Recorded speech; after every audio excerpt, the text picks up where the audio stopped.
नमस्कार, आदाब, सत श्री अकाल, वणक्कम, प्रणाम and hello, my name is Ravikant Sharma and welcome you all to my channel Soul physics.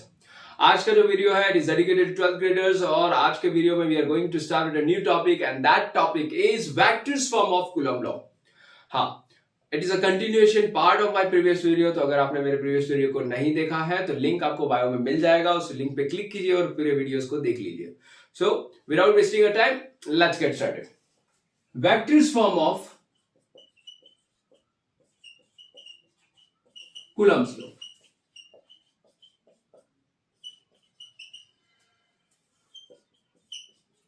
देखो, vectors form of Coulomb's law में मुझे क्या बताना है बेटा, इसमें in my previous video I had highlighted the idea of Coulomb कि generally this Coulomb's law is applicable for point charges. अगर दो पॉइंट चार्जेस अगर सर्टेन डिस्टेंस से सेपरेटेड है, they will experience a force of attraction or repulsion depending upon the polarity of the charges, and that expression of Coulomb's law I had derived, and that was F equals to K Q1 Q2 upon R square, right? और इसमें मैंने कुछ conditions मैंने बताए थे। क्या क्या बताए थे बेटा कि generally this Coulomb's law is only validated for point charges. Second thing, a force of direction is always along a center of charge particle to the center of other charge particle, means it is always along the line joining center of one charge particle to the center of other charge particle. फिर मैंने ये भी बताया था कि they are obeying inverse square law, और कुछ exceptions मैंने बताए थे कूलम्ब्स लॉ के। और एक्सेप्शन मैंने ये बताया था कि it is not applicable for a size of particle of let's say lesser than -10⁻⁻15 metre. Means अगर न्यूक्लियस के रेंज में अगर आप आ जाते हो तो कूलम्ब्स लॉ वैलिड नहीं होता है। Means more than 10⁻⁻15 metre Coulomb's law is valid. तो ये सारी कंडीशंस हमने डिस्कस की थी और आज हम क्या डिस्कस करने वाले हैं, vectors form of Coulomb's law. मतलब कि अब एज आई नो, मतलब जनरल एक्सप्रेशन अगर बताओ तो force is a vector quantity. तो कूलम्ब्स लॉ को मींस कूलम्बिक फोर्स या फिर इसको इलेक्ट्रोस्टैटिक फोर्स भी बोला जाता है। तो इसको अगर मुझे वेक्टर नोटेशन में रिप्रेजेंट करना है तो वो कैसे करेंगे? So we will consider a coordinate axis. Let's say we have a two coordinate axis x and y। ठीक है, सपोज करो ये आपका x कोऑर्डिनेट है और यहाँ पे क्या है, y कोऑर्डिनेट है, and let's say this is your origin O। अब जनरली यहाँ पे क्या होगा कि suppose you have a two charge particle, two point charges. Let's say यहाँ पे एक पॉइंट चार्ज मैंने ले लिया, let's say this is your Q1, और यहाँ पे एक और पॉइंट चार्ज कंसीडर कर दिया, लेट्स से Q2।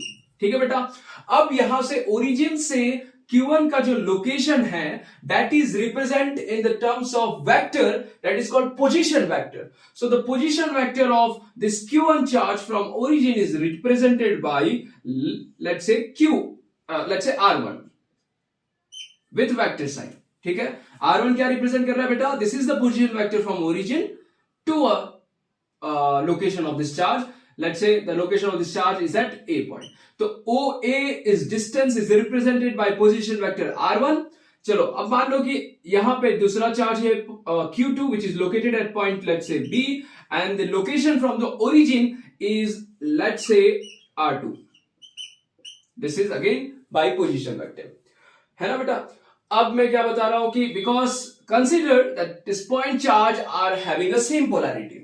अगर इन दोनों चार्ज पार्टिकल की पोलैरिटी सेम होगी तो क्या होगा? They will experience repulsive force. तो अगर मैं यहां पे बात करूं, ये वाले चार्ज Q2 के बारे में बात करूं, तो Q2 will experience repulsive force because of Q1 force and it will be in opposite direction. Suppose this is point, if this is point B, then this is the direction of repulsing force। ठीक है ना? Now if I wanted to write in vector notation, तो अगर मैंने suppose करो यहां पे मैंने लिख लिया फोर्स ऑन 2 ड्यू टू 1, इसको कैसे रीड करते हैं बेटा? This is the force applied on charge particle Q2 by Q1 charge. This is the expression how you can read it. उसी तरीके से Q2 will apply some force on Q1 and that force is written as force on 1 due to 2. ठीक है, this can be written as force on charge 1 due to charge Q2. So again for a part, if I'm talking about this Q1 charge, so the direction of force due to Q2 charge will be again in the opposite direction. अब direction में आपको मैंने बताया था, the direction of force is always along the line joining centre to centre. ठीक है बेटा, तो यहां पे चार्ज पार्टिकल है, यहां पे चार्ज पार्टिकल है, तो यहां से सेंटर ये जो लाइन जॉइनिंग है इसी के अलोंग में आपका फोर्स लगेगा. So this is the force on 2 due to 1 with a vector sign. और यहां पे अपोजिट डायरेक्शन में क्या होगा बेटा, this is force on 1 due to 2. यहां तक क्लियर है बेटा. अब हमें क्या बताना है कि what will B position vector, what will be the change in a position vector from Q1 to Q2. Let's say assume करते हैं कि चलो मान लो कि यहां से यहां तक का position vector है that we don't know, let's say x. ठीक है, x मतलब क्या हुआ कि जनरली हम क्या बताते हैं कि here since the charge Q1 will exerting a force on Q2 or Q2 is exerting force on Q1. And now, because of the mutual force applied on each charges, there will be a change in a position. And what I am considering, let's say the change in position will be r, the position vector of r. Suppose करो कि Q1 charge की वजह से Q2 charge move कर रहा है, तो मैंने क्या बोला कि change in the position of this second charge due to first charge. And let's say this is the change in position. R21 मतलब क्या मैंने लिखा, R21 मतलब ये हुआ कि ये जो चार्ज है, ये चार्ज क्या हो रहा है कि ये चार्ज मूव कर रहा है, कहां से मूव कर रहा है, फर्स्ट चार्ज की वजह से. So this can be read as the change in the position of position vector towards a Q2 charge, that is let's say यहां पे ये Q2 चार्ज को मैंने सेकेंड पॉइंट कंसिडर किया हुआ है ना. So change in a position on towards a Q2, अब कहां से चेंज हो रहा है, from one charge.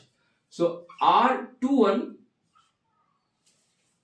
if I write R21,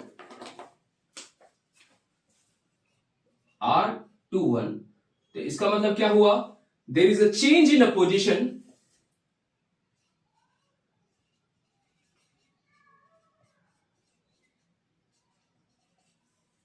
toward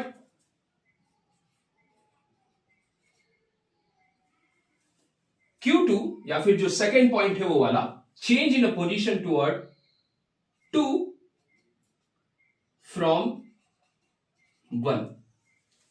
ठीक है बेटा, ये R21 क्या किया है मैंने, ऐसे रैंडमली मैंने एज्यूम किया हुआ है. ठीक है, यू कैन कंसिडर R12. अगर आप R12 लेते हो तो उसका इंटरप्रिटेशन क्या होगा कि उसका मतलब ये हुआ कि Q1 चार्ज अब शिफ्ट हो रहा है ना बेटा. Q1 चार्ज शिफ्ट हो रहा है, किसके वजह से शिफ्ट हो रहा है, Q2 चार्ज की वजह से. अब पोजीशन वेक्टर में मैं क्या बताऊंगा, इस तरीके से मैं रिप्रेजेंट करूंगा कि अगर मैंने एज्यूम करो कि अगर आपने वेक्टर इसकी जगह पे अपोजिट डायरेक्शन में ले लिया इस तरीके से, तो इस तरीके से लिखोगे तो आप क्या लिखोगे बेटा, आप लिखोगे R पोजीशन वेक्टर किसका चेंज हो रहा है बेटा, पोजीशन वेक्टर वैसे तो म्यूचुअली चेंज हो रहा है, बट हमने बताया कि चलो मान लो कि म्यूचुअल जो यहां पे क्या हो रहा है कि Q1 चार्ज मूव हो रहा है, तो मैं बोलूंगा कि change in a position vector of this first charge from second charge, and there is a vector sign, है ना.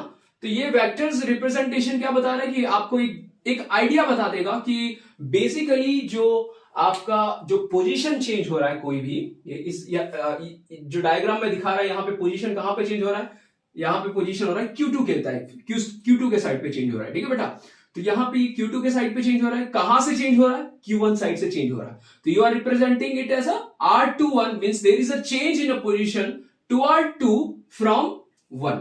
ठीक है, अब सपोज करो we wanted to relate this expression in terms of R1 and R2. अब वो हम कैसे करेंगे बेटा, उसके लिए हमें क्या रिकॉल करना पड़ेगा, we need to recall a triangular addition rule. Triangle addition rule क्या है बेटा, आपने 11th ग्रेड में भी पढ़ा होगा कि सपोज करो आपका एक ये वेक्टर है, लेट्स से A, है ना बेटा, और यहां पे एक और वेक्टर मैंने ले लिया, let's say this is your vector R, और एक और मैंने वेक्टर ले लिया, लेट्स से B. मैंने 3 वेक्टर लिए, कौन कौन से, R, A और B. तो अगर मुझे एक रिजल्टेंट वेक्टर के फॉर्म में मुझे ये डायग्राम जैसे दिख रहा है कि यहां पे 3 वेक्टर्स दिख रहे हैं, ठीक है बेटा, ए वेक्टर, बी वेक्टर और आर वेक्टर। तो जहां पे भी दो हेड और दो टेल कोइंसाइड करते हैं वो वाला जो वेक्टर होगा it will be acts like a resultant vector. So that resultant vector is equal to sum of the remaining vector means A plus B. ठीक है बेटा, तो अगर यहां पे ट्रायंगुलर एडिशन रूल अगर अप्लाई करते हो तो यहां पे ये जो लोकेशन आपको दिख रहा है बेटा, यहां पे दो हेड कोइंसाइड कर रहे हैं, दिख रहा है बेटा, यहां पे भी और यहां पे दो एरोस कोइंसाइड कर रहे हैं। This is called head of the vector. So two heads coinciding here, और यहां पे अगर आपको दिख रहा होगा सो यहां पे क्या हो रहा है बेटा, यहां पे दो टेल्स कोइंसाइड कर रहे हैं, दिख रहा है बेटा, करेक्ट। सो यहां पे दो हेड भी कोइंसाइड कर रहे हैं, यहां पे टेल भी कोइंसाइड कर रहे हैं। That means this vector R2 vector will be a resultant vector of these two vectors. Which two vectors? Let me draw it here in more clear form. यहां पे मैं एक डायग्राम बना दे रहा हूं बेटा, तो आपको और क्लियर हो जाएगा। सेम डायग्राम मैं यहां पे बना रहा हूं। ये वाला जो वेक्टर है आपके पास, this is your R2 vector, एक यहां पे वेक्टर है, this is your R1 vector, और यहां पे एक वेक्टर है, ये कौन सा है बेटा, R21 वेक्टर, है ना। तो यहां पे क्या हो रहा है बेटा, यहां पे दो हेड कोइंसाइड कर रहा है, यहां पे दो टेल कोइंसाइड कर रहा है। इसका मतलब हमें क्या समझना पड़ेगा, this R2 is resultant vector and R2 is equal to summation of the remaining two vector, that is R1 plus R21 vector. ठीक है। So as I told you, I wanted to write this expression in terms of R1 and R2. तो R21 को हम कैसे लिखेंगे बेटा, R21 is written as R2 minus R1। ठीक है। So this is the expression which relates R21 with R2 and R1. So you can write this expression R21 is equals to R2 minus R1। ये आपको याद रखना है, ठीक है बेटा। एक और टर्म्स आपको याद होगा, unit vector. If I wanted to write unit vector, अगर मान लो कि सपोज करो ये मेरा एक वेक्टर है, कोई भी वेक्टर होगा तो that vector is represented by its magnitude and its direction. तो ए वेक्टर का मैग्नीट्यूड कैसे लिखोगे बेटा, this is the magnitude of that vector and the direction is represented by unit vector. तो यूनिट वेक्टर का एक्सप्रेशन कैसे होता है, unit vector is that given vector divided by magnitude of that vector. समझ में आ रहा है बेटा, this is the vector sum, this is the idea of vector that you might have studied in 11th grade.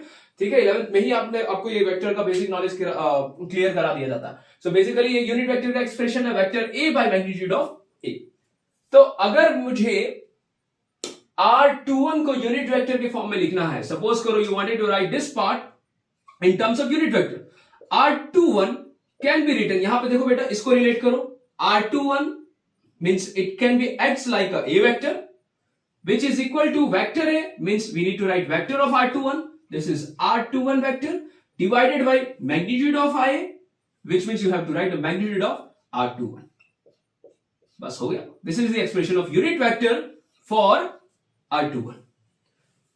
Clear. इसको और अगर इस bracket को ओपन करते हो तो क्या होगा बेटा, दिस R21, ये मैं इरेज कर रहा हूं, आप ये लिख लीजिएगा, this is the idea for unit vector. अगर यहां पे मैं लिख दे रहा हूं तो और क्लियर होगा, this is the expression of unit vector, unit vector is a vector divided by magnitude of A. ठीक है बेटा, तो इसको अगर ओपन करें तो क्या होगा, this is written as unit vector of R21 is equal to R2 minus R1 divided by magnitude of R2 minus R1। This is the expression of Coulomb's vector. ठीक है, तो अगर इतना चीजें अगर आपको क्लियर हो गया, this represents direction, this represent direction, this is a direction of given vector. ठीक है, यूनिट वेक्टर जनरली क्या बताता है, this represent the direction of that position vector along r could be x, r could be y, r could be z। ठीक है ना, जब आप लिखते हो, जब आप r वेक्टर लिखते हो तो r वेक्टर का मतलब क्या होता है बेटा, r vector is a combination of three coordinates, that is xi cap plus yj cap plus zk cap, है ना। This is the combination of three coordinates। तो यहां पे मैंने R21 लिखा हुआ है, that means it is already a inclusion of three coordinates। Clear? But यहां पे हमने दो coordinates लिया है, that means it is a combination of two coordinates, that is xi cap plus yj cap। ठीक है, तो अब हमें क्या करना पड़ेगा, हमें यहां पे कूलम्ब्स लॉ डिराइव करना है in terms of this vector form। हमने ये वाला पार्ट समझ लिया, F21 समझ लिया, F12 समझ लिया, R21 समझ लिया, और यहां पे हमने दो वेक्टर्स के नोटेशंस हमने देख लिए. ठीक है बेटा. Now we wanted to write this Coulomb form.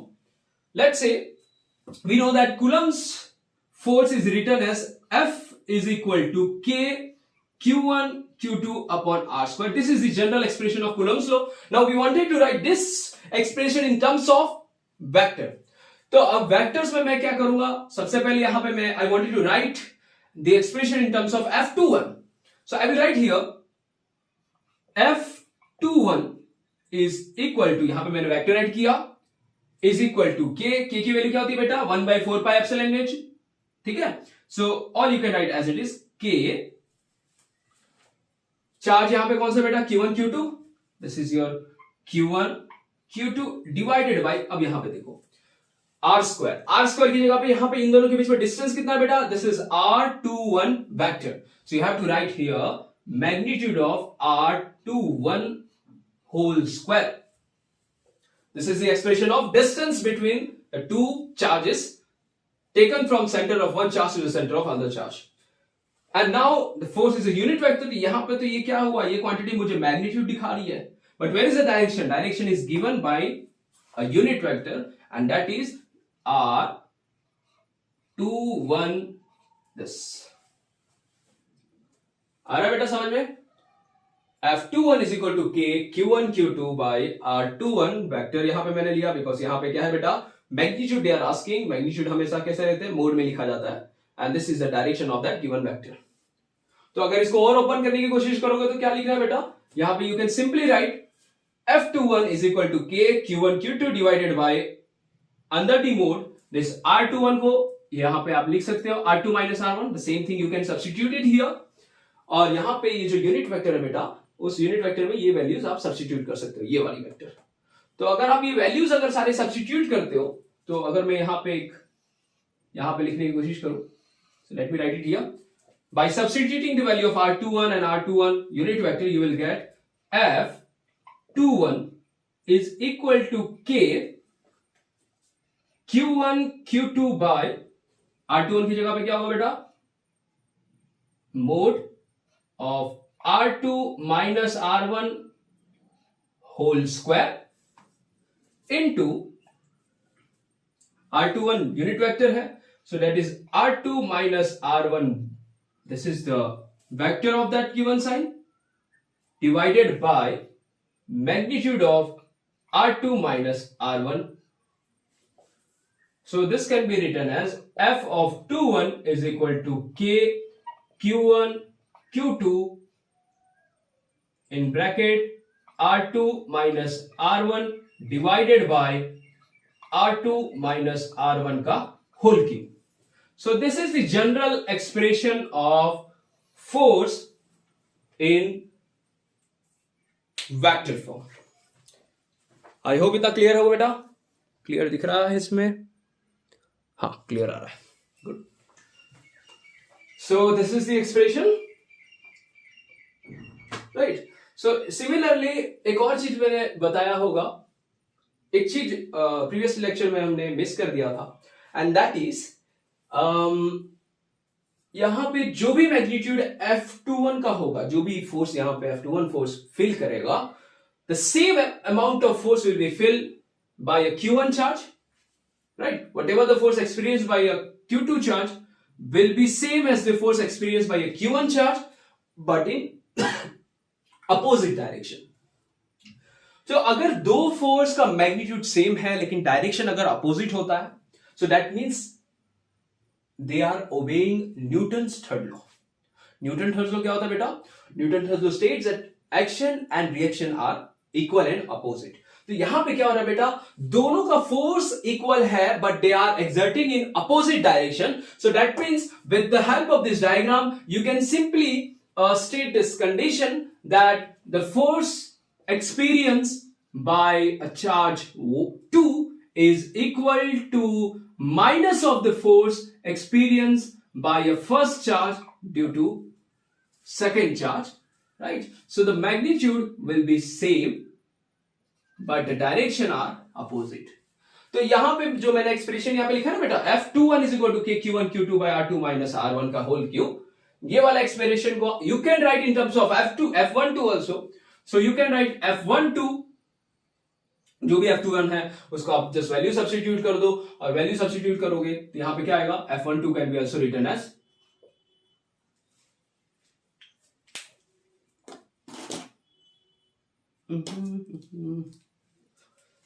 Just value रखो बेटा, है ना, F12 की जगह पे R2 की जगह पे R1 माइनस R2 का होल क्यूब, और यहां पे R21 की जगह पे क्या होगा, R1 माइनस R2। जब आप सब्स्टिट्यूट कर दोगे तो you will get the expression of F12 in terms of vector form. I hope इतना क्लियर होगा बेटा, तो इतना आप कॉपी कर लो।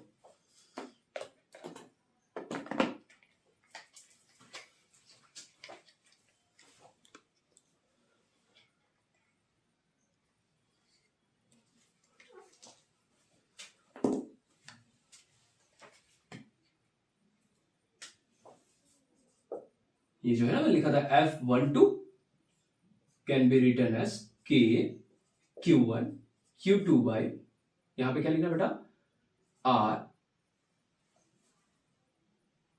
R1 माइनस R2 का होल क्यूब, अब this will B R2 minus R1 minus R2। ठीक है, this is the expression of F12। ठीक है, और वो वाला जो एक्सप्रेशन वो किसका बेटा, F21 का। तो एक और चीज मैं बता दे रहा हूं कि ये तो खैर मैंने यूनिट वेक्टर का वैल्यूज मैंने सब्स्टिट्यूट किया है, क्या मैंने रखा है, R2 minus R1 bye R2 minus R1 का मैग्नीट्यूड। अब जनरली जो मैग्नीट्यूड होती है यूनिट वेक्टर का वो क्या होता है, उसका मैग्नीट्यूड जनरली 1 होता है। The magnitude of unit vector किसे बोलते हैं बेटा, unit vector means the vector whose magnitude is 1। तो जनरली आप R21 का जो आप मोड लेते हो, ठीक है ना बेटा, तो उसकी वैल्यू जनरली क्या होता है, 1 आता है। तो अगर वो उस रिसेम्बलेंस से अगर आप करते हो कि the value of unit vector is 1, अगर let me erase this part. So या this was the part of vector form of Coulomb's law. I hope इतना क्लियर होगा बेटा। इसके बाद हमें डिस्कस करना है one more part, and that is called superposition principle. ठीक है बेटा, so let's discuss a new part, and that is called superposition principal.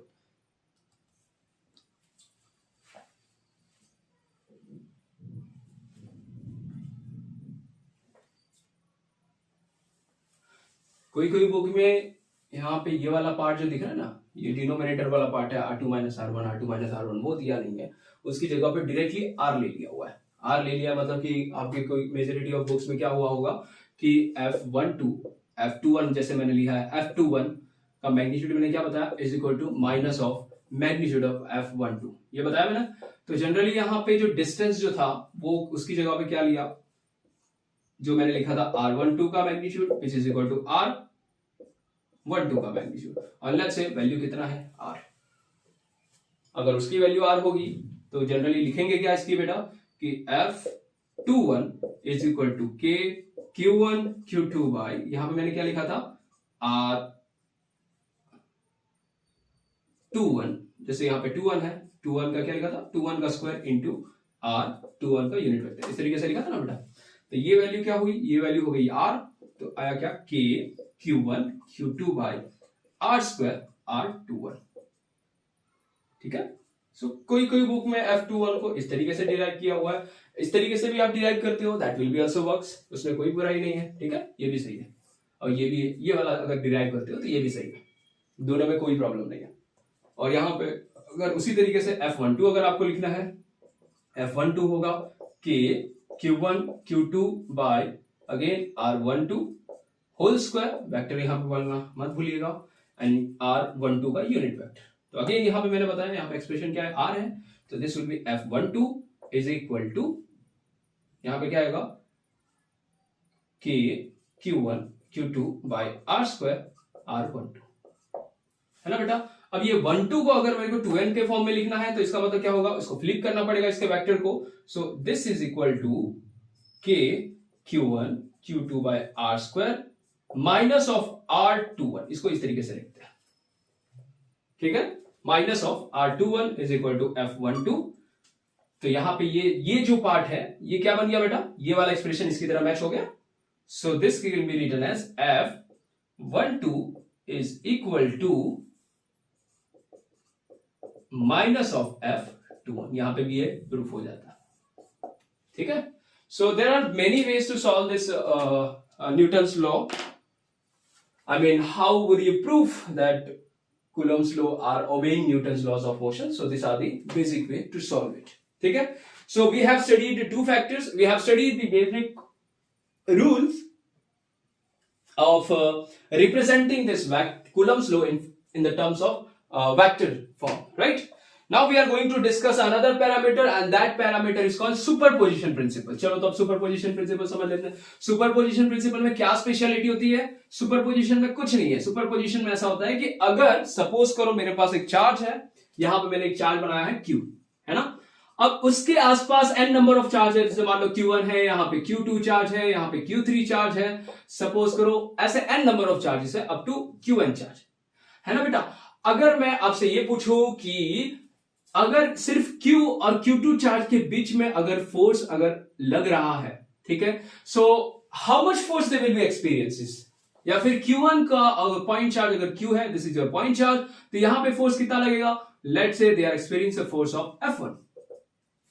उसी तरीके से यहां पे Q2 है, लेट्स से Q2 यहां पे Q1 चार्ज ले लो, Q2 सपोज करो यहां पे कुछ चार्ज लगा रहा है, फोर्स लगा रहा है, लेट्स से F2।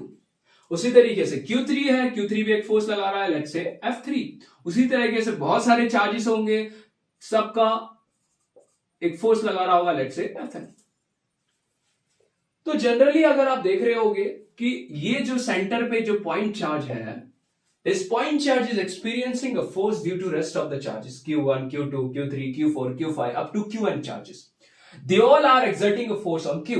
अब क्वेश्चन ये उठता है कि क्या जो भी फोर्स Q2 अप्लाई कर रहा है, सपोज करो अगर मैं ये दो सेट की बात करूं Q और Q1 के बाद में, तो जो भी फोर्स Q1 Q पे अप्लाई कर रहा है, क्या उस फोर्स का जो मैग्नीट्यूड है, is it affected by the presence of the other charges? So the answer is no, because of the presence of other charges the force between Q1 and Q is not affected, ठीक है। उसी तरीके से जो भी force Q2 और Q के बीच में लग रहा है, so because of this two charges, whatever the force experienced between these two charges, it will not be affected by the presence of rest of the charges. तो superposition principle क्या है बेटा? Superposition principle state that the resultant force exerting on the charge Q, this point charge, is equal to vector summation of all the forces applied by individual charges. यहां पे एक term मैंने use किया vector summation. Vector summation क्यों use किया बेटा? Because this force are vector quantity, so we can write it here, superposition principle states that the resultant force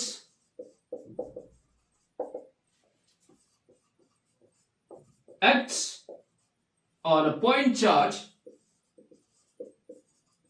or a given charge, acts on a given charge is vector or is equal to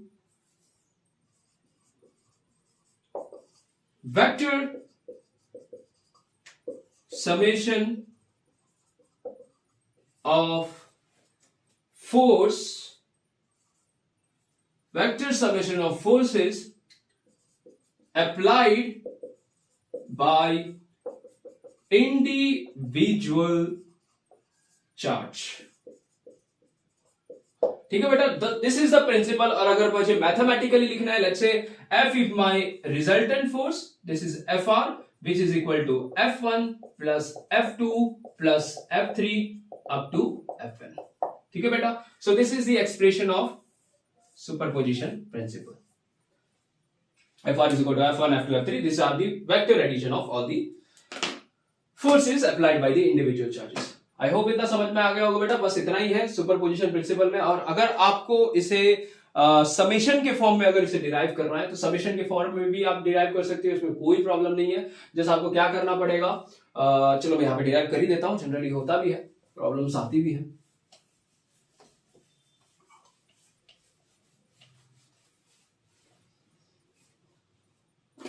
ठीक है. अभी यहां पे मैंने क्या किया, suppose करो यहां पे जो पोजीशन वेक्टर है, let's say this is your O and this is your 1, this is 2, this is 3 up to n, है ना. ये क्या मैंने बताया, ये 1 2 3 कुछ नहीं है, एक लोकेशन मैंने सेट कर दिया हर एक चार्ज का, है ना. तो ये वाला जो Q1 चार्ज का Q's के बीच में जो पोजीशन वेक्टर होगा, जो डिस्टेंस होगा, let's say this is a distance of 0 from 1. This is first part. ठीक है. Similarly, this is the distance of r of 0 from 2. Similarly, this is the distance of r of 0 from 3. और वैसे ही सारा distance क्या बन रहा है बेटा, ये वाला डिस्टेंस हो गया 0 from 2, ये वाला डिस्टेंस हो गया 0 from 3. उसी तरीके से यहाँ पे n चार्ज है तो ये वाला जो डिस्टेंस होगा this will be r of 0 from n. ये दिस इज द डिस्टेंस. अगर मैं फोर्स फाइंड करूं रिजल्टेंट फोर्स वेक्टर फॉर्म में, तो is equal to F1 plus F2 plus F3 up to कहां तक चलेगा बेटा, अप टू Fn. ठीक है. तो अगर मुझे पहले फोर्स की मैग्नीट्यूड देखनी है इन terms of vector, so that would be K. Again charge is Q1 into point charge Q divided by a magnitude. Magnitude क्या होगा बेटा, मैग्नीट्यूड ऑफ r ऑफ 0 से 1 का होल स्क्वायर. यहां पे क्या लिखा है बेटा, Q1 और Q2 के बीच में डिस्टेंस कितना है, r ऑफ 0 1 होल स्क्वायर. और फिर यहां पे कितना होगा, यूनिट वेक्टर 0 1 का यूनिट वेक्टर. ठीक है बेटा. उसी तरीके से प्लस यहां पे आएगा F2 चार्ज का, again K Q2 Q divided by distance. उसमें कितना है बेटा, यहां पे Q2 और Q के बीच में डिस्टेंस क्या है, r of 0 2. So this will be r of 0 2 vector का whole square multiply by unit vector r of 0 2 का यूनिट वेक्टर हो जाएगा.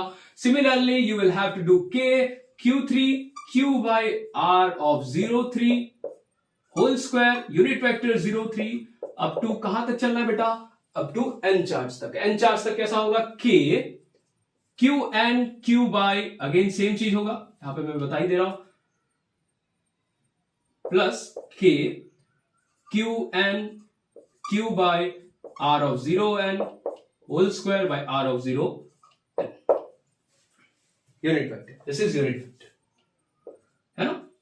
तो अगर मुझे इसे क्या करना पड़ेगा, if I wanted to write in more condense form. अब ये क्या है कि एकदम प्लस प्लस प्लस प्लस करते जाओगे तो एक बहुत बड़ा फॉर्म बन जाएगा. हमें बड़े फॉर्म में नहीं चाहिए, हमें शॉर्ट फॉर्म में चाहिए. तो शॉर्ट फॉर्म में हम क्या करते हैं, शॉर्ट फॉर्म में this summation sign is this addition is reduced by a single sign that is called summation. ठीक है.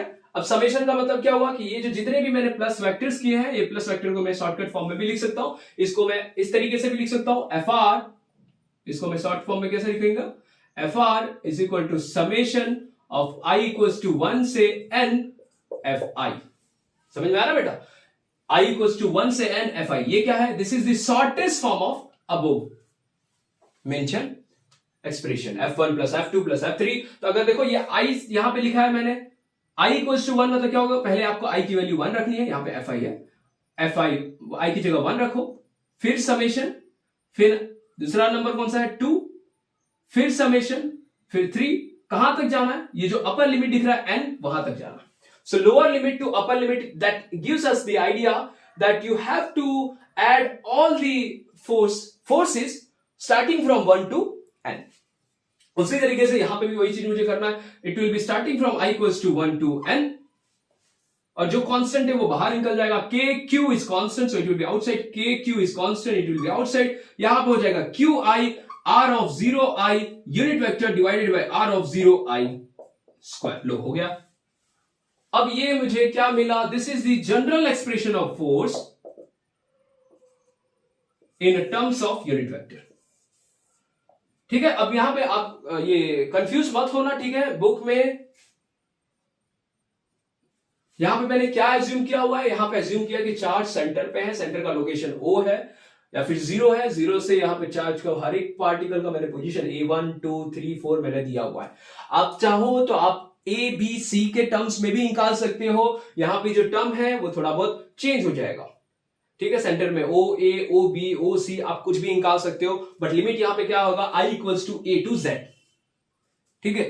वो आप पे है कि आपके किस तरीके से आप लिमिट लेना चाहते हो। अगर किसी को ओ टर्म्स नहीं लिखना, किसी को सिर्फ और सिर्फ R1 R2 R3 लेना है, so they can also substitute that value R1 R2 R3। तो यहां पे बस चेंज हो जाएगा, R01 की जगह पे सिर्फ और सिर्फ R1 हो जाएगा, ठीक है। मतलब अगर सपोज करो यहां पे मुझे क्या करना है, इस टर्म में लिखना है। किसी को अगर प्रॉब्लम हो रहा है कि सर हमारे बुक में 0i और यूनिट वेक्टर 0i नहीं दिया है, कुछ डिफरेंट तरीके से दिया हुआ है, तो we can also write in that format also.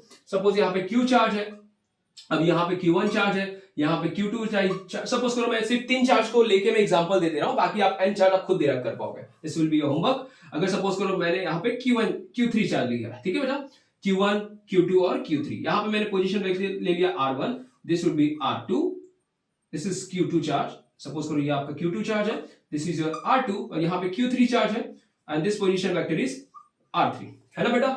अगर मुझे वेक्टर फॉर्म में यहाँ पे मुझे क्या चाहिए, यहाँ पे रिजल्टेंट फोर्स F कितना एक्सपीरियंस कर रहा है, so FR is equal to F1 plus F2 plus F3, तो is equal to K Q1 by R1 का मैग्नीट्यूड का square into R1 unit vector, plus K Q2 by R2 whole square into R2 का unit vector, और plus K Q3 by R3 का whole square multiply by R3 unit vector. I hope इतना दिख रहा होगा,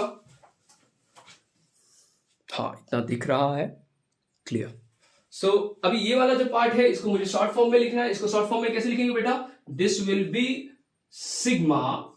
अब देखो K Q कॉमन निकाल लो because it is constant, so FR is equal to K Q common, summation sign apply करो, I इक्वल्स टू 1 से कहां तक जा रहा है बेटा, 3 चार्ज है, तो I इक्वल्स टू 1 से 3। चार्जेस कौन से वेरी कर रहे हैं, यहां पे लिखा QI, यहां पे लिखा RI का whole square into RI unit vector, ठीक है बेटा। तो this is the general expression of charges with having the net force applied on the charge Q by the presence of 3 charges. तो इस तरीके से लिखते हैं। आई होप इतना क्लियर होगा बेटा। So yes, this was the overview of we can say a vector form of Coulomb's law as well as the superposition principle of Coulomb's law, right? So in the next lecture we will continue with the I will consider a few examples based on this Coulomb's law, ठीक है बेटा। तो तब तक के लिए ये सारे वेक्टर्स फॉर्म आप रिवाइज कर लीजिए अच्छी तरीके से, and I'll see you in the next lecture.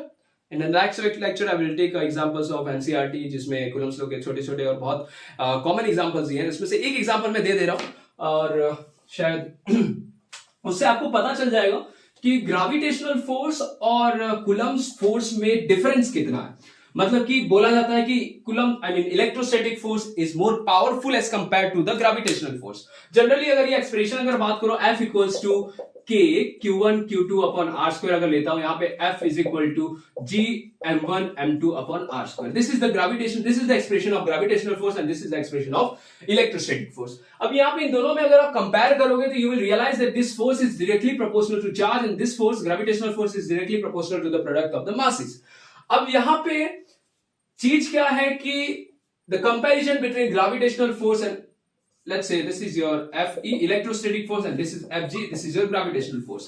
So पहली चीज एक कंपैरिजन अगर करा जाए, so electrostatic force it can be repulsive or it can be repulsive and attractive.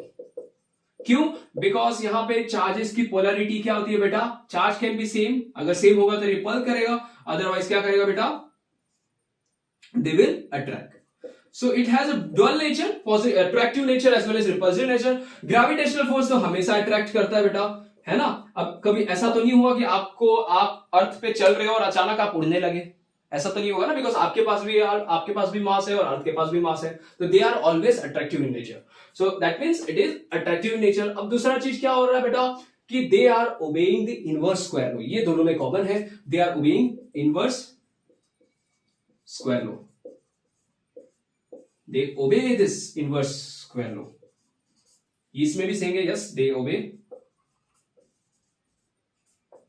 Inverse square law.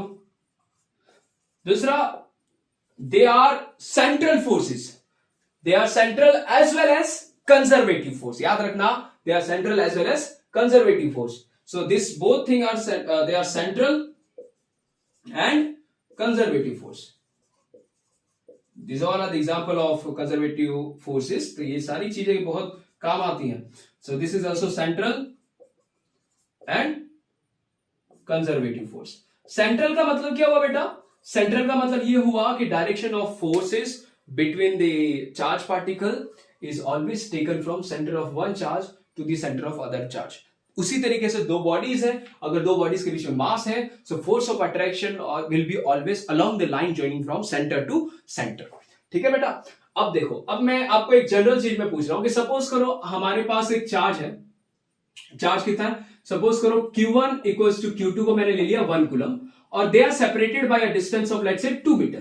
ध्यान रखना मैं क्या बोल रहा हूं, Q1 और Q2 का कूलम जो मैग्नीट्यूड लिया वो मैंने 1 कूलम लिया, उन दोनों के बीच में सेपरेशन क्या है? 2 मीटर, और K की वैल्यू पता है कितना होता है? 9 into 10 to power 9 newton metre square by coulomb square.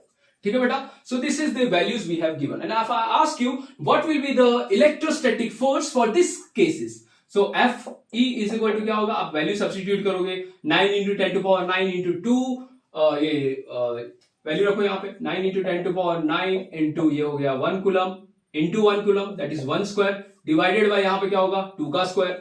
तो अब जब यहाँ पे सॉल्व करोगे तो कितना आ रहा है बेटा? 4, 9 by 4, 9 by 4 into 10 to power 9। तो यहां पे अगर हम सॉल्व करते हैं तो यहां पे कितना आता है? 2.42 जा 8.20, 4 2 जा 8 और 2 बचा 25, 2.5 इंटू 10 टू पावर 9 न्यूटन, कुछ समथिंग आ रहा है ना?